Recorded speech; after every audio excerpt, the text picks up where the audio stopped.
del seminario Pensando el Perú, 50 años de cambios, 50 años de desafíos. Hoy día tenemos programado discutir los retos del crecimiento económico, del desarrollo, pensando en un horizonte de planeamiento de 50 años. Alrededor, además de los años que hemos cumplido como institución y donde el Perú hemos sido parte de muchísimos cambios, de muchísimas permanencias también, como hemos venido viendo, pero nos toca mirar y preguntarnos, hacer un alto y decir, bueno, ¿hacia dónde vamos? ¿Qué perspectivas tenemos de aquí a 50 años? ¿Qué tipo de país, en qué tipo de país quisiéramos estar viviendo? Y quisiéramos que nuestros hijos y nietos estén viviendo. Y esa reflexión no se puede hacer si no nos ubicamos en una perspectiva internacional, en una perspectiva globalizada, y además en una perspectiva, y acá el hecho de estar formada como economista me ayuda, en una perspectiva que tiene que partir de lo que se llama la base material. ¿Qué está pasando con nuestra capacidad de satisfacer las necesidades humanas, de producir bienes y servicios, y hacerlo de una manera que sea no solo amigable con el ambiente, sino también que permita que las personas nos realicemos, tengamos protección social, nos sintamos tranquilos, tengamos mecanismos para atender las vulnerabilidades que surgen a partir de niveles de consumo mayor. Hay un concepto que se ha venido manejando en la literatura que se llama la trampa del ingreso medio. La trampa del ingreso medio en sencillo es cómo sostenemos niveles de crecimiento económico alto de tal modo de superar las grandes desigualdades económicas, los grandes problemas de la indigencia y la pobreza. Cuando uno crece económicamente muy rápido, uno enfrenta limitaciones alrededor de tu demanda de mano de obra, de que tu mano de obra esté calificada, y acá estoy hablando como economista, de que tu mano de obra pueda responder a los retos de innovación y que para las empresas la producción sea hecha de una manera competitiva y de una manera donde los trabajadores puedan sentirse realizados. Para hablar de eso, en esta primera parte del día de hoy, tenemos realmente el honor de contar con Alejandro Foxley. Quiero decirlo desde ahora, Alejandro ha hecho un gran esfuerzo que agradecemos profundamente para estar con nosotros esta tarde. Alejandro tiene un trabajo donde ya ha reflexionado sobre la llamada trampa del ingreso medio, alrededor de los retos que enfrentó Chile y en una perspectiva comparativa. Recientemente ha profundizado esa reflexión, incluyendo con mucha más claridad y mucho más protagonismo los temas de protección social y los retos de las emergentes clases medias. Alejandro Foxley es presidente y fundador de la Corporación de Estudios para Latinoamérica, CIEPLAT.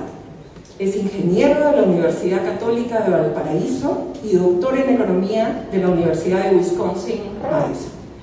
Fue ministro de Hacienda de Chile entre los años 90 y 94, senador de la República entre 98 y 2006 y ministro de Relaciones Exteriores entre 2006 y 2009.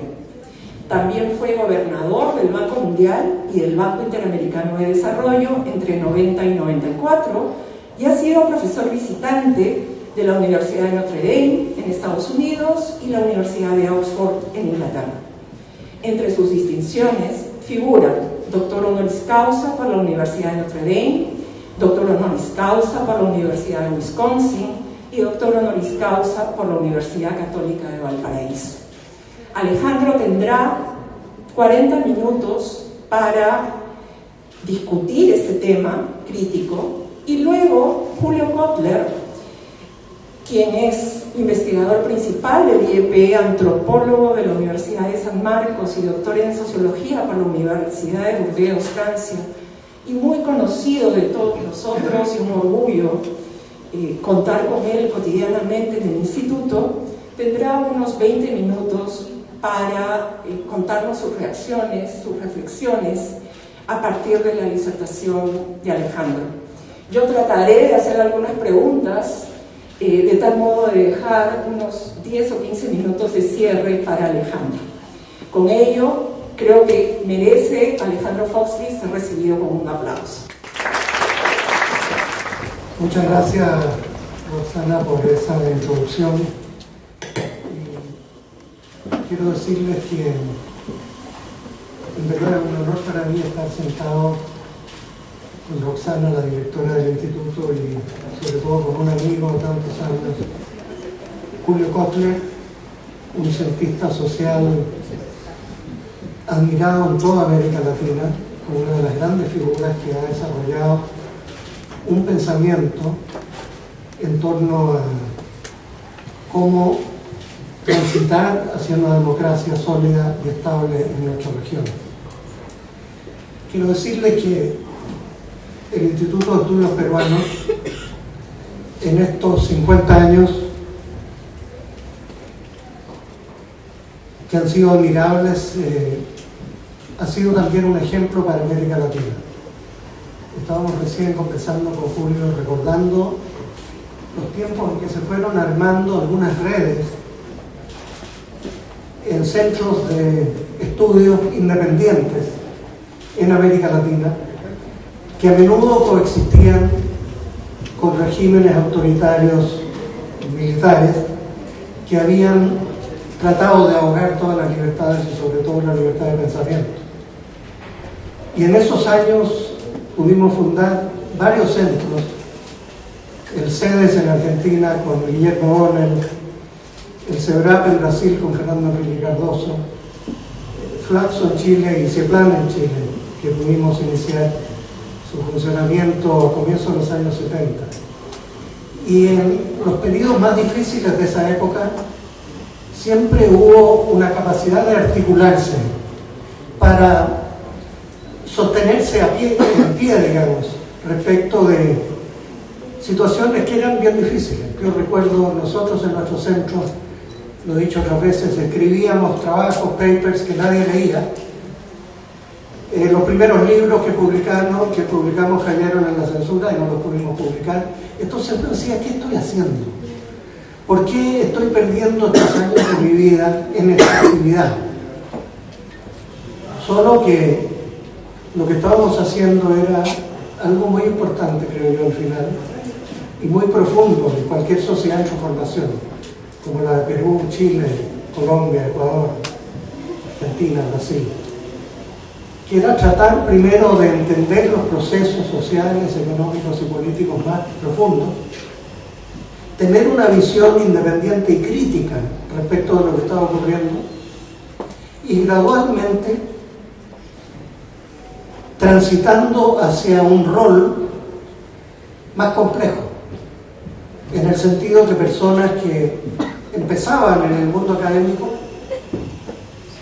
o entraban a los gobiernos en tareas públicas o se iban a la política por un tiempo y luego volvían siempre, eso es lo importante, volvían siempre a estos centros que eran los que daban la fuerza de las ideas para seguir hacia adelante. Yo diría que en esos años nosotros aprendimos varias cosas. Uno, el valor de la persistencia. Cuando uno está en esta tarea intelectual, muchas veces se siente un poco inútil. Pero en el paso del tiempo, cuando se es serio y se entra a fondo en los temas sociales que uno está examinando, al final eso hace una diferencia para un país y para una sociedad. Y también creo que ha sido un proceso de aprendizaje en nuestros centros ir y venir desde el mundo académico al mundo del policy making, como dicen en Estados Unidos, al mundo de hacer políticas y después volver al mundo académico. Eso al final es insustituible desde el punto de vista de hacer lo que hay que hacer, de hacer las cosas bien y de mantener un norte claro. En el caso nuestro y de todos estos centros, el norte claro era trabajar por una democracia de verdad, una democracia inclusiva, pero evolucionando desde el diagnóstico hacia el qué hacer. Y yo diría en esta etapa actual, pasar desde el qué hacer al cómo hacer, que es lo que la sociedad demanda de quienes se han dado y han tenido el privilegio durante tanto tiempo de reflexionar sobre la realidad de sus países. Ahora, respecto del momento que se vive, yo diría para un país como el Perú, por ejemplo, es un país que ha tenido un muy buen desempeño desde el punto de vista del crecimiento económico en los últimos 10 años. Eso ustedes lo han vivido, tasa de crecimiento sobre el 6%, que permitirían tener una visión bastante optimista de lo que viene hacia adelante. Y después voy a calificar eso. Hice unos cálculos rápidos tomando la cifra del ingreso per cápita del Perú, y si se mantuviera las tasas que el Fondo Monetario está pensando que son posibles para este país de entre 6 y 6,5% al año, podríamos afirmar hoy día que hacia el año 2023, o sea, en 10 años más, la economía del Perú habría pasado desde país de ingreso medio, como decía Roxana hace un minuto, categoría en la cual está ahora, a una categoría que podríamos llamar una economía avanzada emergente. O sea, un nivel de ingreso per cápita parecido al que tenía un país como Portugal antes de la crisis. Y en ese momento, 2023, habría, por cierto, varios otros países de América Latina en la misma condición: Argentina, Chile, Costa Rica, México, Panamá, algunos en el Caribe, Uruguay, etc. Y Brasil estaría en el límite. Entonces la pregunta que uno se hace, uno podría decir, bueno, si vamos a estar ahí en 2023, ¿qué preocuparse tanto? Aquí tenemos un viento de cola que nos empuja y podemos darnos el lujo de tomar las cosas con calma, dedicarnos a la academia pura y decir, las cosas van a ocurrir, no nos preocupemos excesivamente. Bueno, el punto es que las cosas no son tan automáticas, el viento de cola no dura para siempre, y lo que la experiencia histórica demuestra es que estos países de ingreso medio tienen mucha dificultad, llegan a ingreso medio y tienen mucha dificultad para pasar a la etapa siguiente de economías avanzadas. Un ejemplo, si uno toma cifras, estoy citando Banco Mundial, en 1960 había algo más de 100 países de ingreso medio bajo.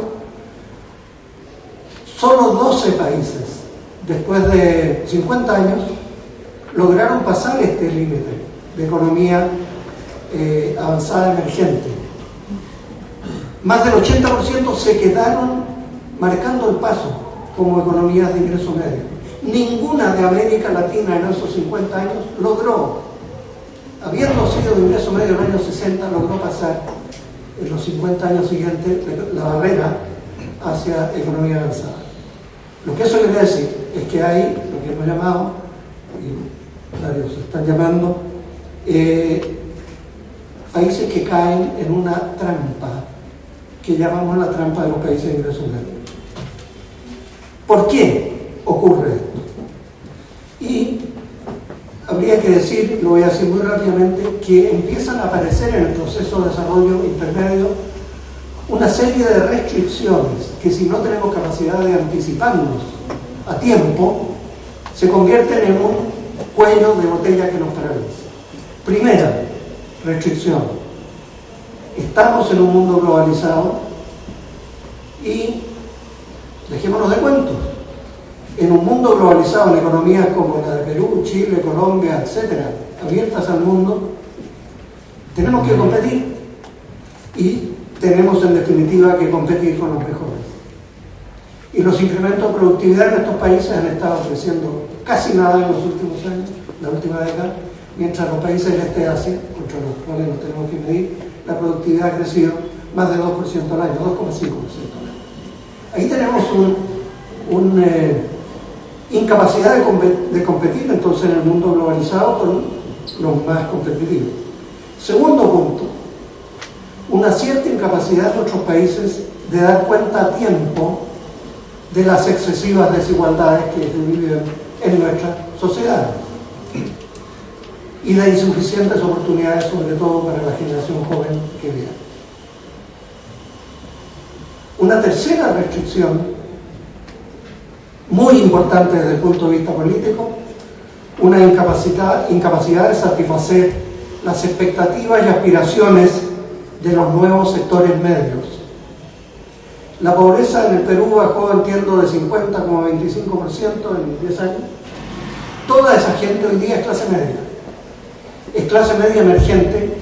Vamos a tener que agregarle un adjetivo. En Chile es exactamente la misma situación. Clase media emergente, vulnerable. Vulnerable quiere decir que habiendo cualquier shock en esa familia de clase media, problemas graves de salud, desempleo, acercarse al momento de la jubilación, esa familia tiene una alta probabilidad de volver a caer en la pobreza. Y cuarta restricción, una debilidad que tenemos en nuestros países todavía en la estructura institucional, en las instituciones que a veces las tenemos instaladas, instituciones democráticas que en la apariencia son impecables y en la práctica no tienen la capacidad de producir lo que tienen que producir y que la gente espera en términos de bienes públicos y bienes públicos sociales,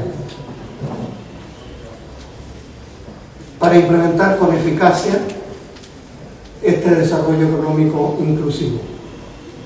Bueno, la presencia de estos factores es lo que explica que muchos de estos países de ingreso medio caigan en esta trampa del ingreso medio. Entremos entonces rápidamente en estos 4 temas, tratando de pasar del qué hacer, porque si uno lee, sobre todo los economistas, hay agendas que son verdaderas listas de supermercados de las cosas que hay que hacer en un país para que las cosas funcionen y para que la economía crezca, etc.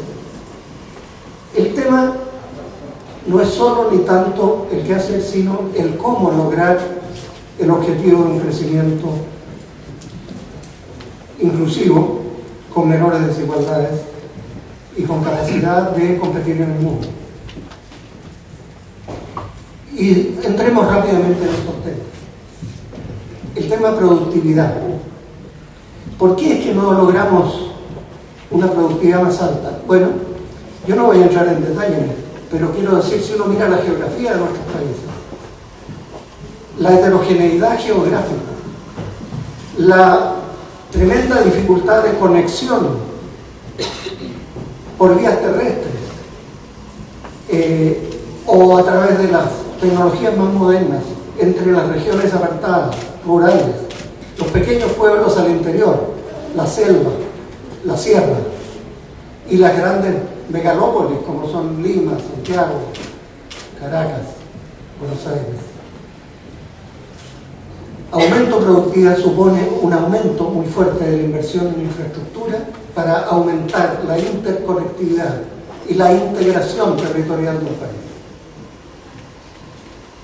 El aumento de productividad supone una inversión mucho más fuerte en capital humano, invertir en las personas. Invertir en las personas significa acelerar el proceso de absorción de conocimientos desde el resto del mundo hacia nuestros países. Y en algunos de los documentos de ustedes, Roxana, del Instituto, vi esa idea que es muy fundamental. Estas economías que generan mucho ingreso actualmente, explotando recursos naturales, gas, petróleo, minería, etc., tenemos que aprender a tomar una parte importante de la rentabilidad de esos recursos, ponerla en un fondo que llamamos fondos soberanos, y una proporción significativa de aquello destinarla a capital humano. Quiero poner un solo ejemplo. La presidenta Dilma Rousseff anunció el plan Ciencias sin Fronteras para Brasil. 100.000 becas para estudiantes brasileños en los mejores lugares en el mundo, para ponerse en la frontera del conocimiento científico y tecnológico, financiado en el 80% por el gobierno del Brasil. Y yo digo, en nuestros países, que dependemos tan absolutamente de recursos naturales, cuando decimos aumentar productividad, invirtamos en las personas y usemos el excedente de recursos que nos dan esos recursos naturales para dar el salto en la economía del conocimiento. Y el otro elemento en productividad es obvio, y para ustedes aquí en el Perú es muy claro, en toda América Latina, pero acá está frecuentemente en los estudios que uno lee sobre la economía de la sociedad peruana, que es el alto grado de informalidad en el mercado de trabajo. Y la dificultad que hay para formalizar a los informales. No voy a entrar en esto porque no quiero alargarme. Se ha escrito bastante de este tema. Hay un economista mexicano, Santiago Levy, que tiene algunas contribuciones muy importantes para explicar cómo uno puede hacer para incentivar a las empresas a absorber a los informales, para capacitar adecuadamente a los que están en el mercado informal y ir generando una mayor homogeneidad en el mercado de trabajo. Pero quiero de ahí a pasar al otro elemento, que es la integración productiva. El informal muy a menudo tiene una empresa propia muy pequeña, de productividad muy baja, que se siente dependiente de factores que no controla.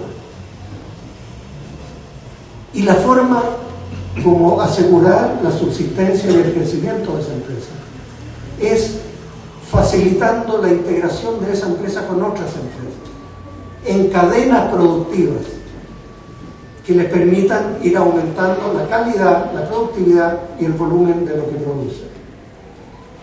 También en algunos de los escritos de acá del instituto vi esta idea de descubrir esas áreas en las cuales los más pequeños pueden ser excelentes, llegando a competir incluso en lugares importantes en el mundo. En algún documento de este instituto se habla de desarrollar los negocios étnicos. Yo recuerdo haber estado en una sesión con Acurio, que ustedes conocerán esa historia además, pero lo interesante de la historia que él cuenta es cómo eso comienza en una comunidad o en varias comunidades étnicas de gente extremadamente pobre, donde se capacita a los niños y a los jóvenes para saber utilizar bien los recursos, la quinoa y otros, poder hacerlo con estándares de calidad internacional y eso incorporarlo en una cadena productiva que termina colocando al Perú como uno de los 3 países del mundo que ponen la marca de una gastronomía de frontera, de calidad, y donde en todas partes uno va y pregunta, bueno, ¿cuál es el mejor restaurante aquí japonés o cuál es el mejor restaurante peruano? Vayan ustedes a Europa o en países del Asia. Este es solo un ejemplo de el proceso que tenemos que aprender a hacer para incorporar al productor pequeño en las cadenas mundiales de producción. Los europeos, la Unión Europea hace poco acuñó un concepto que yo creo que es extraordinariamente interesante y útil, y que dice que lo que tenemos que hacer son estrategias de especialización inteligente. Y eso quiere decir, vayamos al terreno local, creemos instancias de diálogo entre los gobiernos regionales y locales, los centros de estudio, las universidades regionales, los empresarios nuevos, potenciales. Tratemos de reorientar a las empresas que existen y que no están funcionando bien. Armemos estos clústeres productivos a través de esta concertación de voluntades y de intereses a nivel local. Si nosotros lográramos poner en marcha estrategias de especialización inteligente, además estaríamos resolviendo de fondo el problema de la excesiva centralización que hoy día tenemos en nuestros países, de la relativa debilidad de los gobiernos regionales y de los esquemas de participación de la comunidad local en el proceso productivo, que al final tiene un objetivo de competir en el mundo. Paso del tema de productividad rápidamente a la segunda restricción: desigualdades y falta de suficiente inclusión social. Pasemos del qué al cómo y pensemos en, solo para no cansarnos con una descripción de lo que ya sabemos respecto de las fuertes desigualdades que tenemos en nuestros países, ¿en qué deberíamos concentrar las energías y el talento de la gente que está en el sector público, en la sociedad civil y sobre todo en la estructura nacional? Leí hace poco unos estudios que se hicieron para la UNICEF que dice que el destino, la capacidad de aprendizaje de una persona se determina grandemente en los primeros 1000 días de vida. De hecho, los estudios de UNICEF se hicieron con familias de ingreso bajo y familias con hijos de profesionales entre los 0 y 3 años. ¿Cuántas palabras aprendía un niño de una familia de ingreso bajo? 500 palabras. ¿Cuántas palabras aprendía un niño hijo de profesionales? 1500 palabras. A los 3 años de vida, después vamos a la educación preescolar y la escolar, y ya le hemos puesto un cierto techo de nubes al niño de los hogares de ingresos bajos. Y por lo tanto, si queremos hablar en serio de inclusión social y reducción de desigualdades, tenemos que poner los mejores esfuerzos y recursos en la primera infancia, en el cuidado infantil y preescolar.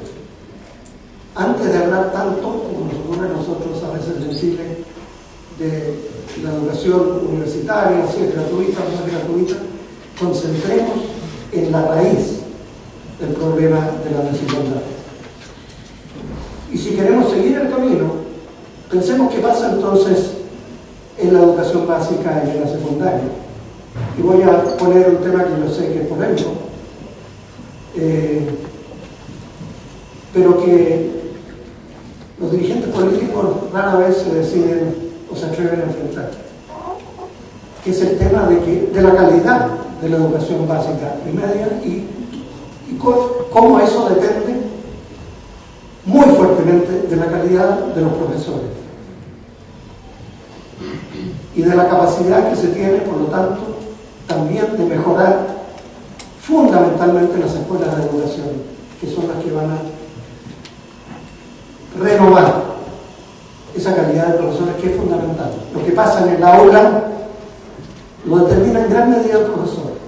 Y si el profesor está preocupado simplemente de defender sus intereses corporativos a través de su sindicato y no aceptar el proceso de flexibilidad, de aprendizaje continuo, etcétera, necesario, entonces esta es otra dimensión de la trampa de ingreso medio, porque los niños se nos van quedando en el camino y cuando los necesitamos que sean muy productivos con oficios en la economía moderna, globalizada, no van a poder llegar a eso.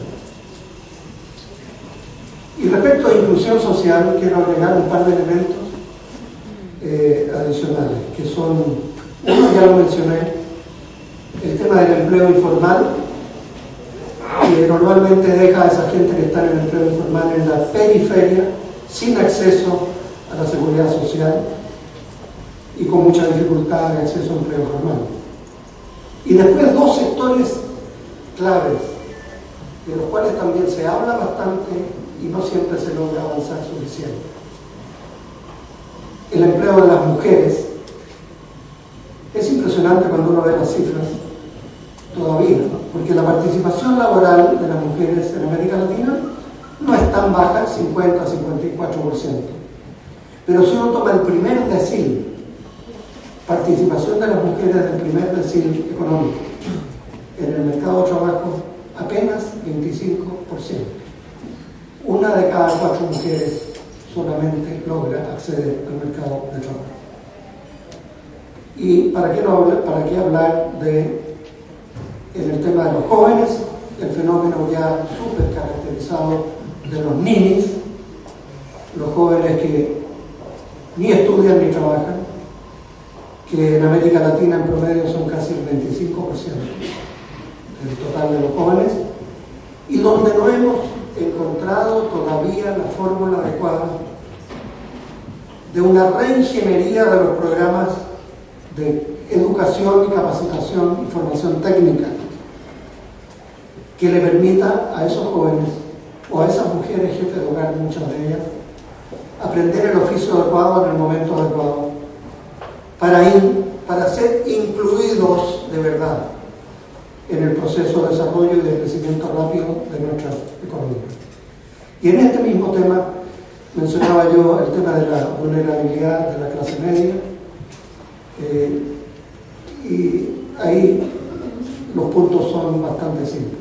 Uno, tenemos que desarrollar una red de protección social que vaya más allá de los sectores más pobres, es lo que hemos estado haciendo todos estos años en América Latina, con buenos resultados. Esta clase media vulnerable necesita un acceso a un sistema de salud que pueda pagar, que no lo lleve a sobreendeudarse, a un sistema previsional que le garantice una pensión que no significa caer violentamente de vuelta en la pobreza, a un sistema educacional en que los hijos vayan, ojalá, a educación pública y gratuita, y si no es así, si es una educación privada, que esté suficientemente regulada para que la gente de clase media pueda efectivamente pagar. De nuevo, aquí tenemos una serie de desafíos y tenemos que entender que en estas democracias de ingreso medio, los sectores medios son fundamentales para dar estabilidad y para permitir proyectar más allá de unos pocos años el desafío de crecer aceleradamente hasta llegar a este umbral que señalábamos al comienzo, que permite ya a un país en cierta medida respirar y decir: la parte peor ya la pasamos y ahora estamos empezando a disfrutar de muchos años de hacer lo que teníamos que hacer, de hacer sacrificios y de entrar al club de los países más avanzados. Y el tercer factor, o el cuarto factor que yo mencionaba al comienzo, y con esto ya voy redondeando la presentación, es el déficit en instituciones. ¿Cómo organizar a las instituciones para un desarrollo inclusivo? Para que no se conviertan en el refugio de ciertas minorías, a menudo minorías políticas o gremiales, que se auto-refuerzan y se autoalimentan. ¿Cómo establecer límites, por ejemplo, al número de periodos que un parlamentario puede ser reelegido, o un alcalde, o un concejal? ¿Cómo hacer el sistema de instituciones más transparente? ¿Cómo atacar a tiempo y denunciar a tiempo la corrupción con extremada dureza, para que sea la opinión pública la que se vuelque y obligue a reformar esas instituciones hasta que sean efectivamente transparentes y respondan a los intereses de toda la ciudadanía y no de grupos de interés restringidos? Y el segundo gran desafío, yo creo, y que es difícil en América Latina. Nosotros tenemos en general un sistema político que tiende a ser muy confrontacional.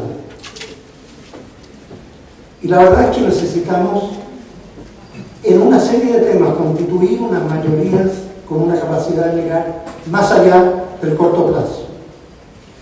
Por lo menos en el caso nuestro en Chile, los temas de energía, que no están todavía bien resueltos, los temas medio ambiente, el manejo de los problemas nuevos enormes que se van generando en nuestras ciudades, porque no tenemos suficiente coordinación entre las distintas autoridades, porque no tenemos un respaldo político tal vez para hacer cosas que son difíciles de hacer. Y entonces caemos en esta trampa de un desarrollo urbano desordenado, con alta congestión, con inseguridad para las personas, con segregación en los barrios, con precariedad habitacional y también informalidad laboral. Todos esos temas son centrales para el futuro y para la estabilidad de las democracias en nuestros países. Y tenemos que hacer un esfuerzo enorme, creo yo, de concertar voluntades para tener instituciones capaces de abordar en conjunto estos desafíos que son de extraordinaria importancia en el futuro de los países en resumen. Termino haciendo una reflexión que para mí por lo menos es muy, muy importante, porque vengo de un país donde vivimos una etapa extremadamente dura de confrontación política. Después vivimos un largo periodo de una dictadura militar muy dura y tuvimos que aprender de esas muy difíciles circunstancias que lo que había que hacer era cambiar la cultura política del país para ir hacia una cultura, desde la cultura política de la confrontación, desde una superación de lo que Albert Hirschman llamó la retórica de la intransigencia o los antagonismos sin solución, a una cultura de la cooperación, a una cultura de una cooperación para tener menos desigualdad. Una cultura en estos países que a veces es muy o demasiado individualista. Una cultura donde, digamos, todos los días como ciudadanos nos importa la vida de los otros, no solo la vida mía y de mi familia. Por lo tanto, buscar una visión de futuro compartida en lo grueso, con discrepancias propias de una sociedad diversa, pero una cultura que desea y busca un futuro común. Queremos compartir un futuro común. Y esto, diría yo, no solo a nivel de cada uno de nuestros países, por lo menos para mí es una convicción muy profunda. Me parece cada vez más importante transmitir la noción de compartir, una cultura de compartir un futuro común en esta parte del mundo donde nos toca vivir, en este grupo de países que lo han hecho bien durante un buen número de años, que quisieran hacerlo mejor a futuro, que tienen desafíos tan complejos, y algunos más que los que he descrito aquí, pero que tienen ganas de hacer las cosas bien, y que tienen ganas de hacerlas en conjunto, más allá de las barreras de un país, trabajando con los mejores talentos de aquí y de allá, aprendiendo a compartir, a colaborar, a unir fuerzas. Yo creo que ese es el tema de fondo que a mí me parece fundamental y muy importante, sobre todo, poder transmitirlo acá, en este instituto, que fue el primero en América Latina de los que yo conozco, que empezó a preocuparse de estos temas, que luchó por esta independencia del pensamiento, por esta coherencia y por esta permanencia del pensamiento. Un gran homenaje al amigo Julio Cotto, una gran persona, de gran reconocimiento en América Latina, en conjunto con otros amigos que también quiero hacerles un reconocimiento aquí hoy día. Guillermo O'Donnell, Fernando Enrique Cardoso, con todos ellos trabajamos muchos años juntos. Albert Hirschman siempre nos acompañó en estos centros de estudio, con lo que él llamaba un sesgo por la esperanza. Enrique Iglesias, desde la Senado. Una gran generación de personas que merecen hoy día nuestro reconocimiento y nuestro aplauso público.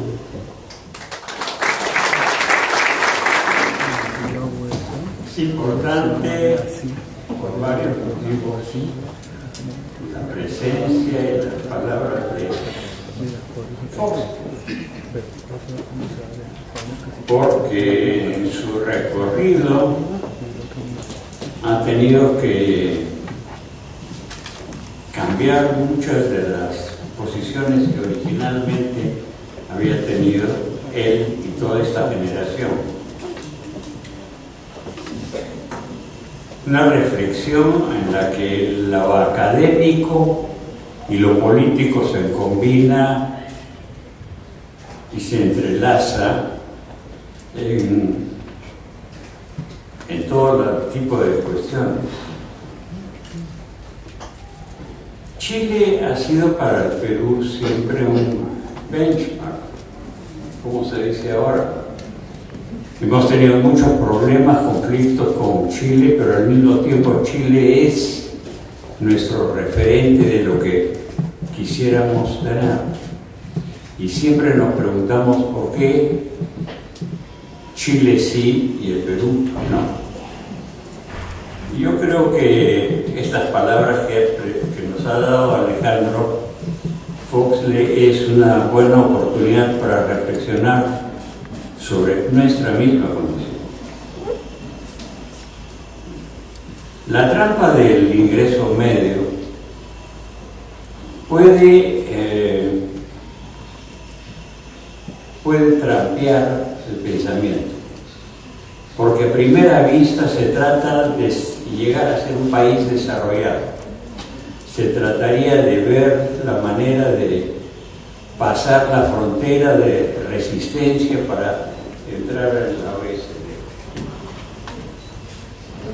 La pregunta es, bueno, ¿ese es nuestro problema? ¿O nuestro problema consiste más bien en ver de qué manera el desarrollo económico y la superación de los 4 problemas que ha presentado Alejandro permite una mayor cohesión social en el país y entre los países?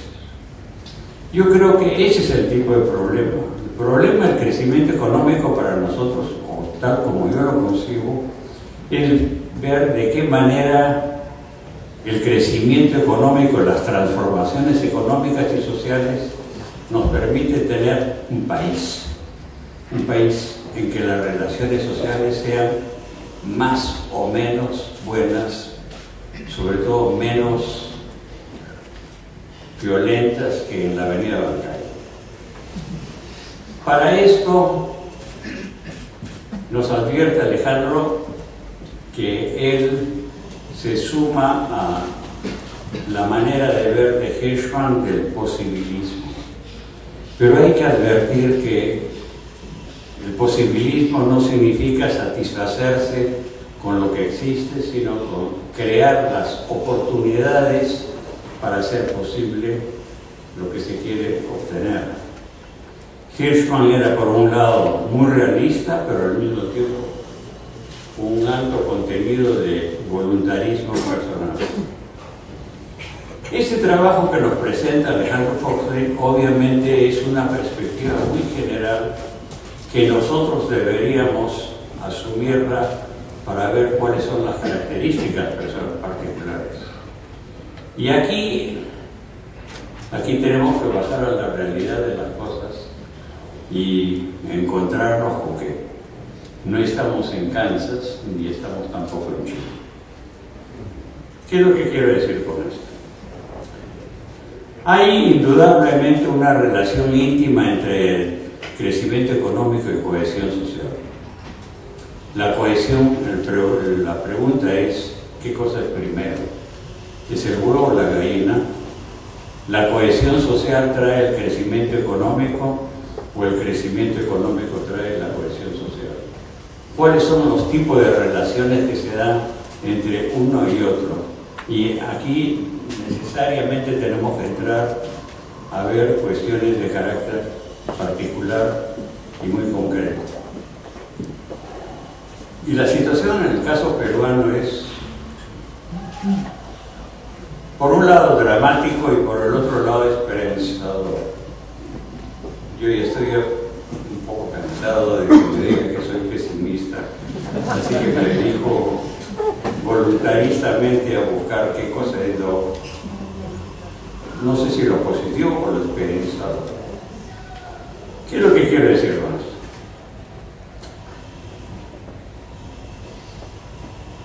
El documento se titula, para que ustedes lo vean, Desarrollo Inclusivo, Bases para una Estrategia Nacional Compartida. Eso quiere decir que lo que está proponiendo Alejandro Foxley es crear una estrategia consensuada entre los actores sociales estratégicamente situados, con instituciones capaces de llevar a cabo, de ejecutar los consensos. Y aquí viene lo primero, diálogo. Un diálogo en el Perú es un concepto un poco difícil de concebir, por la intolerancia, por la intransigencia, por la retórica de la intransigencia a la que se refería Alberto. Uno puede explicar esto debido a las extremas desigualdades, y no solamente debido a las desigualdades, sino también a las diferencias. Hay un problema de lenguaje en el Perú, hasta del lenguaje. Y la falta de diálogo hace muy difícil crear situaciones consensuadas por las extremas diferencias, obviamente. Con lo cual entramos en un círculo vicioso, porque no hay diálogo, porque no hay consenso, y no hay consenso porque no hay diálogo. Entonces, pero no solamente es porque no hay esto, porque no hay diálogo y no hay consenso, sino porque el Perú, con motivo de que el 75% de la población económicamente activa es informal, estamos entre los 5 países que tienen la tasa de informalidad más alta del mundo. La informalidad supone que no existen actores. Un famoso teórico de teoría política del siglo XIX que fundó la revista The Economist se preguntaba, bueno, ¿y qué sucede si es que hay población que no es representable? ¿Por qué es representable el trabajador minero? Es representable los empresarios textiles, pero ¿son representables políticamente la población informal? ¿Son representables los contrabandistas? ¿Son representables los narcotraficantes? ¿Son representables los mendigos? ¿Los ladronzuelos? ¿Los ambulantes? ¿Qué sucede en un país cuando tiene una población que no es representable, cuyos intereses para comenzar, que no tienen una definición de intereses y que por lo tanto es muy difícil pensar en ellos? ¿De qué manera se puede incluir a esta población en un sistema social? Es un gran problema. Sin embargo, hay que ver la parte positiva. Sin embargo,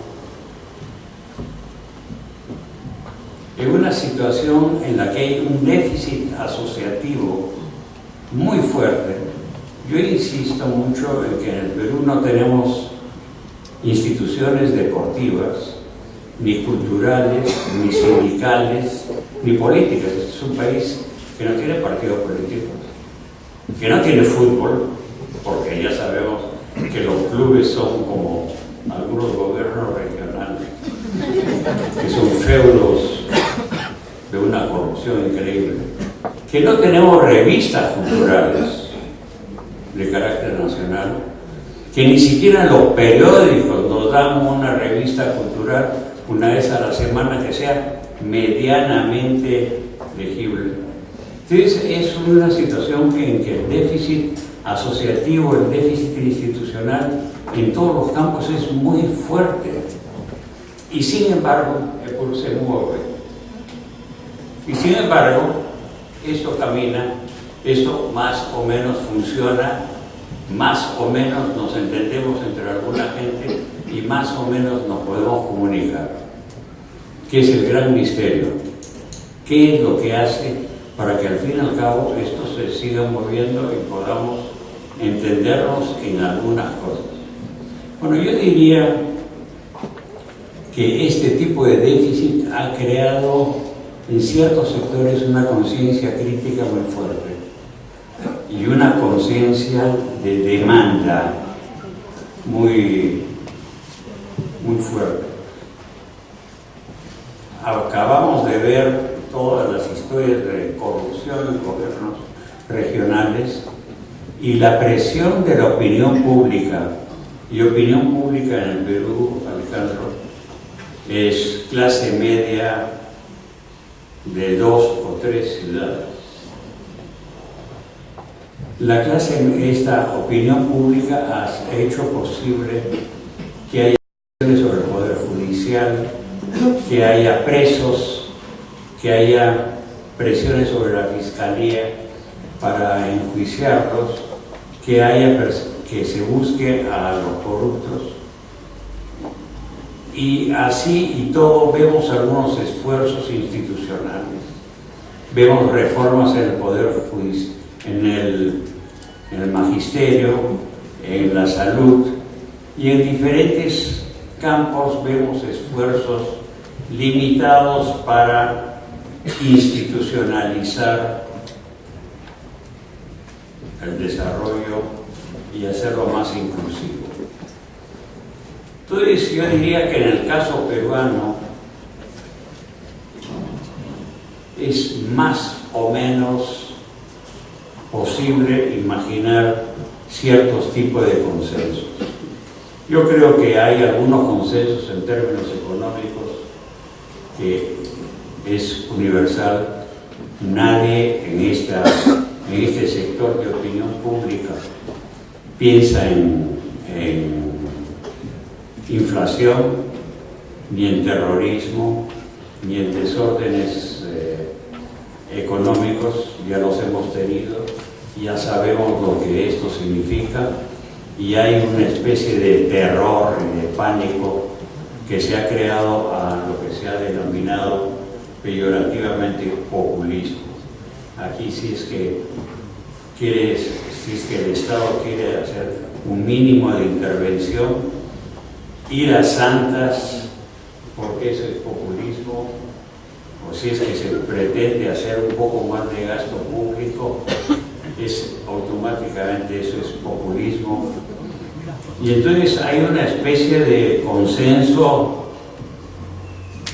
de derecha muy fuerte en el país, que mientras que no existe ningún consenso de izquierda, que es el otro tipo de problema que tenemos en el Perú. Después de 25 años de orientación neoliberal extremadamente fundamentalista, nos encontramos con que no existe una oposición orgánica, ni existe una expresión orgánica de interés en alguna modificación a estas orientaciones. Entonces yo creo que en el caso peruano los problemas que tú has mencionado tienen un fundamento muy grave por la falta de actores y de instituciones capaces de enfrentar los problemas que tú has mencionado, de carácter de productividad, de capital humano, de cadena de valor que permitan mejorar las condiciones económicas. Cuanto menos Estado, mejor. Cuanto menos regulación, mejor. Cuanto menos capacitado el Estado para participar en la vida económica y vida social, es mejor. Esperemos que una situación tan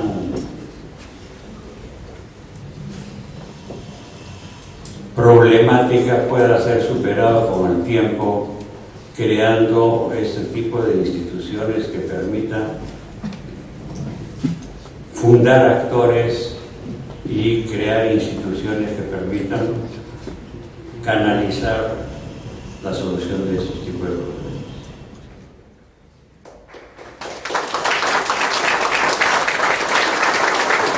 Gracias. Tomo ahora la palabra para hacer algunos comentarios y preguntas en realidad. Para comenzar, quiero compartir con ustedes, no sé cuántos han visto el recientemente aprobado Plan de Desarrollo Productivo en el Perú, que salió a prensa para consulta a mediados de mayo y ya fue elevado a un documento público, aprobado por Consejo de Ministros, etc. Es bien interesante porque este plan lo que hacen es plasmar en un documento de política pública el trabajo académico realizado por dos jóvenes economistas, que hoy en particular son ministros, ¿no? Piero Essi, ministro de Producción, y José Gallardo, muy conocido de varios de nosotros, ministro de Transportes y Comunicaciones.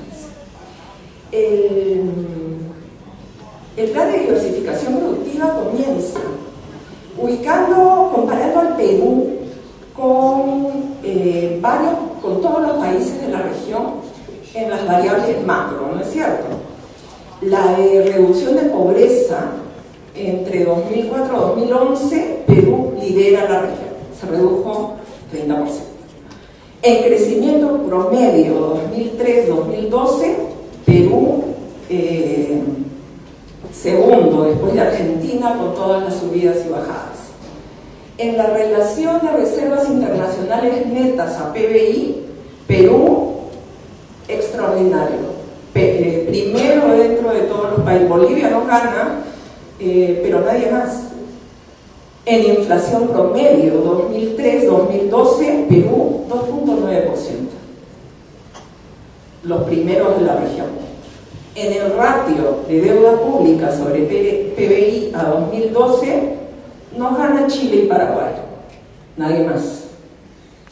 Uno pasa a la página y encuentra con el mismo universo de países en la comparación variables como gasto en investigación y desarrollo como porcentaje del PBI en 2007. Solo estamos por encima de Paraguay y Honduras. En el dato de acceso a Internet por cada 100 personas, solo estamos por encima de Ecuador, Paraguay y Honduras otra vez. En el indicador de índice de oportunidades humanas, solo estamos por delante de Honduras. Y en informalidad laboral urbana, solo estamos delante de Honduras. Este contraste del plan de diversificación productiva nos dice algo que a mí me parece importante. Por lo menos tienes un conjunto de personas cerca al poder que nota esta diferencia que amerita diseñar políticas, y no solo diseñar, sino el cómo, ¿no? De ahí que estamos hoy, en este periodo, cuando gente muy académica, José Gallardo es conocido por su trabajo académico en y ha contribuido muchísimo, es profesor en el Departamento de Economía de la Universidad Católica, etcétera, y ahora es ministro de Transportes, que es uno de los sectores más complicados que tenemos, ¿no? Piero Bessi, Milton Fumagesi, tienes un conjunto de economistas, y acá en otra oportunidad esperemos que con Julio Kotler podamos hacer una reflexión de este rol de los tecnócratas en la implementación de decisiones políticas. Julio ya nos ha dado otro de los datos que también quiero enfatizar. 79% de la fuerza laboral de la PEA es informal. Y al mismo tiempo, solamente 200 empresas en el Perú explican el 60% del Producto Bruto Interno. ¿No? 200 gerentes generales entran en este local en este momento, ¿no? El potencial nivel de corrupción, el potencial nivel de influencia muy directa, porque además eso se junta, y acá déjenme una reflexión que no es tan académica sino anecdótica, ¿no? Todos los hijos van a los mismos colegios, todos veranean muy cerca, eventualmente son familiares, porque no todos son extranjeros. Entonces tenemos ahí un tema que conversa y en realidad discute con las posibilidades de cohesión social cuando el poder fáctico está tan concentrado, cuando tienes unos partidos políticos muy débiles, y con partidos políticos débiles, más allá de todo lo que uno puede pensar, el gran problema, y lo veo desde un punto de vista económico, es que no es posible hacer transacciones de largo plazo. Y en teoría de juegos sabemos que sin transacciones de largo plazo y sin juego repetido al infinito, las posibilidades de colaboración son nulas, ¿no? Y acá déjenme tratar de bajar el tono serio de la conversación. Un amigo abogado me comentaba una vez: todos los matrimonios deberían tener fecha de término. Y yo, no. Pero claro, si estás viendo tantos divorcios, tantas separaciones, ¿por qué no tienen que tener fecha de término? Le digo, en el segundo que tú le pongas fecha de término, eliminas los incentivos a la colaboración. Punto. O sea, ¿ya para qué tienes a la institución? Lo importante es el juego repetido al infinito. Solo así tienes incentivos a colaboración. Cambio un poco de tema para traer una reflexión que fue motivada por este último tema que trató Alejandro alrededor de la necesidad de pasar de la cultura de la confrontación a la cultura de la colaboración, ¿no? De hecho, en el texto, y yo me permití repetir esto en la mañana, leerlo en la mañana en una entrevista radial, Alejandro escribe, abro comillas: se trata de un dilema institucional no menor. ¿Cómo fortalecer las instituciones democráticas a la vez de construir mecanismos institucionales que permitan elaborar estrategias de desarrollo compartidas transversalmente entre todos los sectores? Esta necesidad de minimizar, digo yo, eliminar sería ideal, la fragmentación, el corporativismo, y estos grupos ilegales que son tan importantes en la generación y en el acceso a recursos y en la generación de ingresos. Porque claro, el contrabandista es un grupo no representable por definición, nadie va a ir a hacer una manifestación.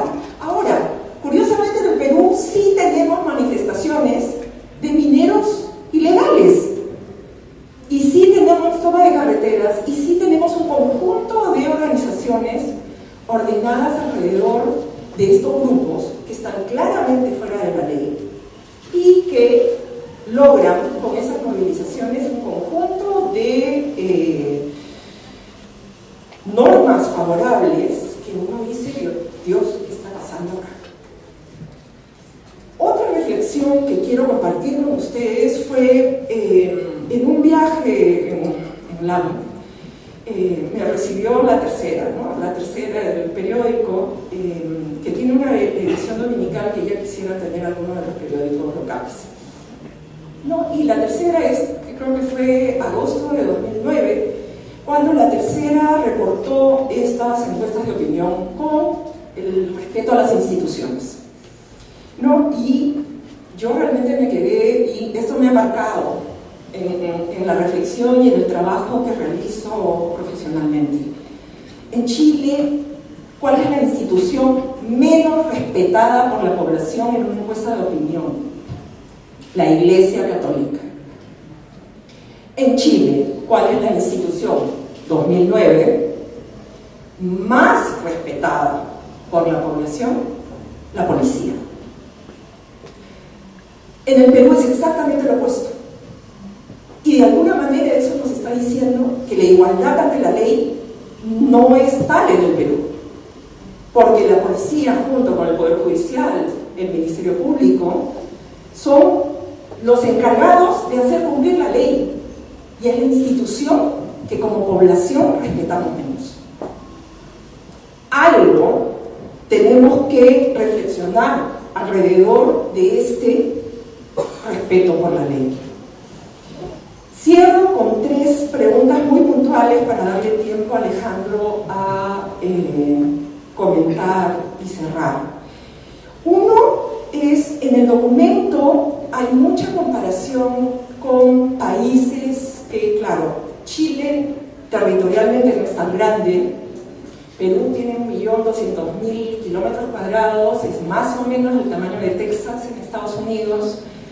Chile es muy chiquito territorialmente, pero las comparaciones, cuando vemos qué países han superado o han adoptado algunas políticas razonables para luchar contra la trampa de ingreso medio, son países territorialmente chicos, ¿no? Tenemos Finlandia, tenemos Nueva Zelanda.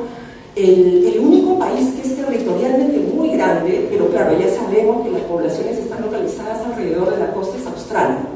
Pero Australia tiene un tema alrededor de la integración de la ciudadanía de las poblaciones indígenas. Entonces, me gustaría escuchar ahí una reflexión mayor. El segundo tema, el documento trabaja mucho sobre que no tiene que ser un problema que el crecimiento económico se sustente en la explotación de recursos naturales.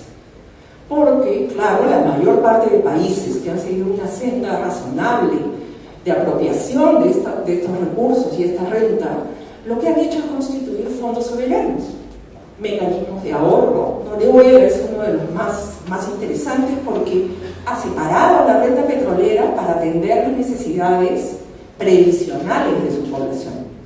Chile tiene un fondo soberano que contribuye con ciencia y tecnología.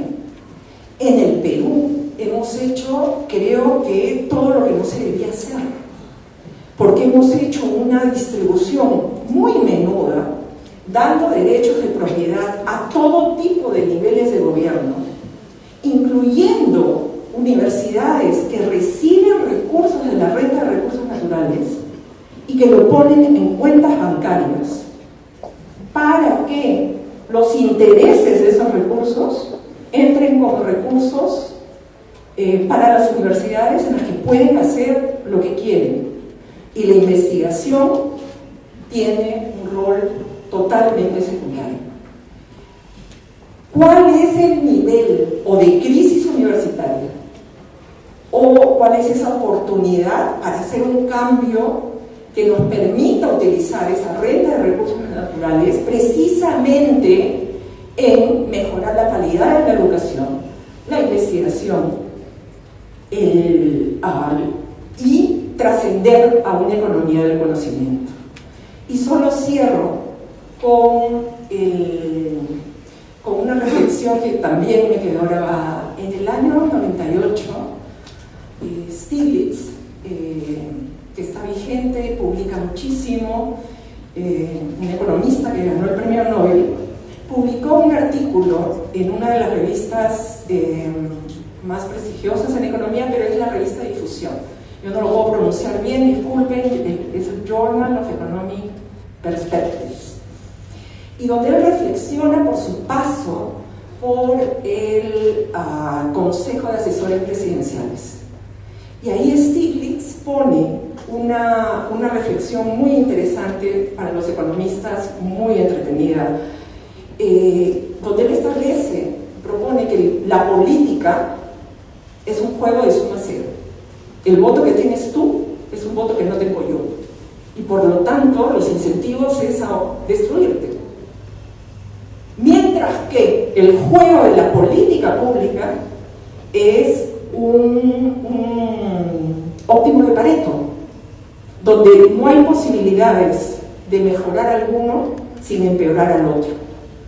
Entonces, en el juego de lo político necesario para tener el poder, se enfrenta el reto de implementar las medidas de política pública que puedan favorecer a algunos grupos y mejorar sus oportunidades y sus condiciones de bienestar, sin que los potenciales afectados encuentren motivos o puedan ser efectivamente compensados. Con estas reflexiones, Alejandro, te doy el micro para cerrar. Agradezco los comentarios y naturalmente no me corresponde referirme a la forma como se describe las situaciones que puedan estar viviendo en este país distintos actores en su proceso de desarrollo. Y quién es uno incluso para estar dando lecciones respecto de lo que hay que hacer o lo que no hay que hacer. Yo simplemente voy a terminar muy brevemente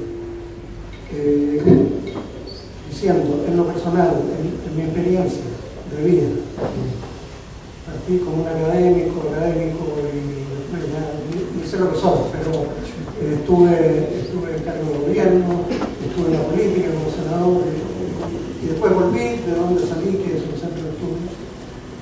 Yo les quiero decir que más allá de lo que he visto en la situación de mi país, pero lo que he estado viendo en distintos países en América Latina y en lo que he llamado los países afines exitosos, algunos lo mencionó Rosana recién, que son países que hace 30 años estaban con niveles de ingreso bajos, con muchos problemas internos y hoy día son desarrollados.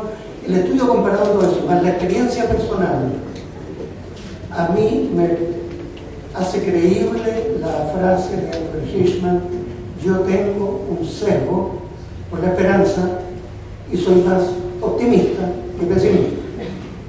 Y cuando veo desde fuera la evolución de varios países latinoamericanos, incluyendo el Perú, yo tengo una visión más optimista que pesimista. Y la segunda cosa que he aprendido es que los diagnósticos pueden cambiar muy rápido. Lo importante son los procesos. Los diagnósticos son como estáticos, los procesos son dinámicos. Si uno se involucra en un proceso tratando de moverse en esta dirección, de ayudar a construir acuerdos, de poner temas de largo plazo, de enfrentar en la medida de lo posible intereses corporativos que apuntan contra el interés general. En la medida en que uno se involucra, lo que uno descubre en ese proceso es que hay más gente de buena voluntad dispuesta a sumarse a un esfuerzo así que los que no lo están. Hay una encuesta, tú mencionabas una encuesta en Chile, es sistemático desde el año 90 para adelante. Se hace una encuesta que mide muchas cosas del Centro de Estudios Públicos. Y una pregunta muy importante es evaluación de los personajes públicos. Y se ponen ahí como 30 o 40 personas que son los que están en la primera línea de las decisiones, sobre todo políticas. Sistemáticamente desde 1990, los personajes mejor evaluados, lejos, son aquellos personajes políticos que en la práctica demuestran que están por construir acuerdos. ¿Cuáles son?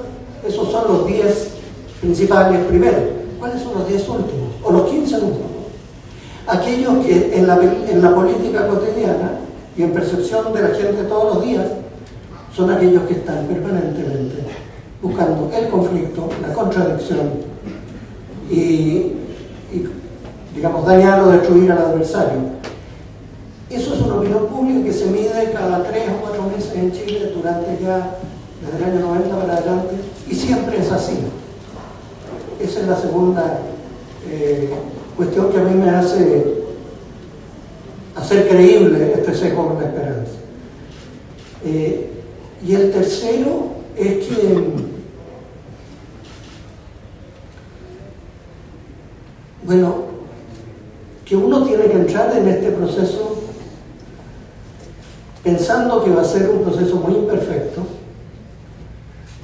que uno va a hacer algunas pocas cosas bien, va a cometer errores, algunos serios, pero, no sé, hay algo de la convicción con que uno se involucra en una tarea de servicio público por su país, por su comunidad, que tiene más capacidad transformadora de la que uno cree al principio. Y eso lo sabe tanto un dirigente en una población pobre como una persona con liderazgo en el mundo político o incluso tecnócratas, que a veces tienen que hacer planteamientos que son muy poco populares y que al principio se rechazan. Pero, insisto, el valor de la persistencia es que al final funciona. Pero claro, hay que reconocer una cosa, y a lo mejor esto puede venir como una reflexión en el Perú, lo fue en el caso de Chile y lo estamos viviendo hoy día en Chile. Cuando a un país le va bien, el país va subiendo un cerro, una montaña, una colina, y uno va haciendo el esfuerzo para subir. Y ese esfuerzo, yo creo que en varios países de América Latina está mostrando, con todas las imperfecciones y los cuestionamientos que Julio hacía en el comienzo, al final muestra resultados, por lo menos en alguna dimensión. Yo creo que hay que perseverar, porque cuando uno llega arriba ocurre lo que Julio estaba describiendo, y también Roxana en alguna medida.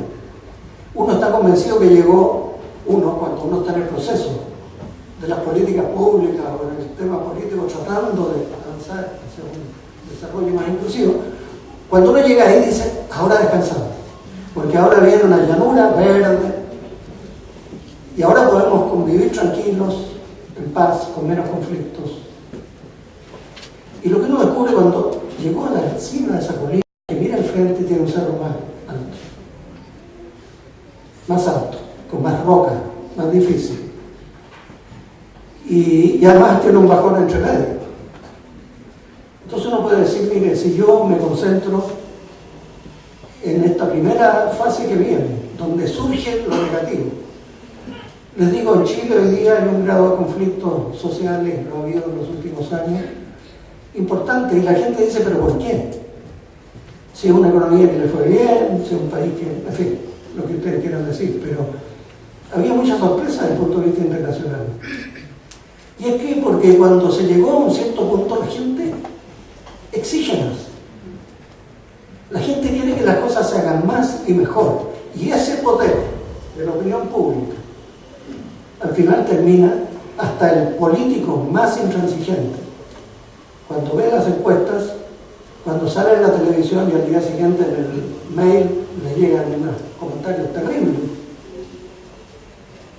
La gente, ese dirigente sabe que hay que esforzarse más, que hay que corregir errores y que los problemas que parecen tan difíciles, si uno superó la fase anterior, no hay razones poderosas para decir que no puede superar la fase siguiente. Por cierto que hay que apostar a una incertidumbre grande, que es hacer sentirse actores y convertirse en actores a sectores que han estado en la periferia, que han estado marginados y que no tienen la tradición el aprendizaje de integrarse constructivamente en el proceso de desarrollo. Ese riesgo hay que correrlo. Y la etapa que viene es más difícil que la anterior, pero créanme, se los digo habiendo recorrido un buen número de países. No estoy hablando de mi país solamente. Países que tienen democracias en perfeccionamiento, créanme que hay razón de más para que Perú, Colombia, Brasil y muchos otros países de la región puedan tener de verdad ese sesgo por el optimismo y la esperanza. Y lo digo muy especialmente porque a mí me impresiona bastante lo que Perú ha logrado en los últimos años. Tal vez hay que reconocer todos los problemas que aquí hay, como los hay en mi país, pero como decía Obama, yes we can, sí, nosotros podemos.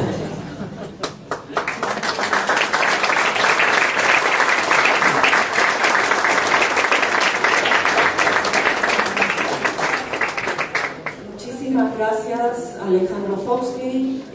Quedamos muy reconocidos y creo que con muchas ideas para el debate que viene a las 5:30 después de la pausa café. Muchísimas gracias.